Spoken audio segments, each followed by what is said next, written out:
Welcome to the in front of me Samsung Galaxy Tab A8 2021, and I'll show you how to log out from Gmail account on this device.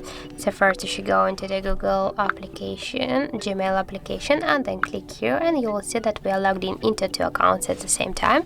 And now just to log out from one from these accounts, you should log out from the account on our Google account on our device. So click here to manage accounts on this device, and now just to log out, for example, from the first account, click here and click to remove account, confirm by remove account, click to remove account again.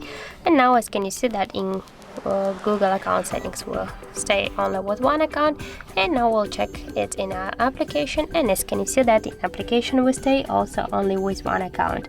So that's it. Thank you for watching, and if you find this video helpful, don't forget to leave a like, comment and to subscribe our channel.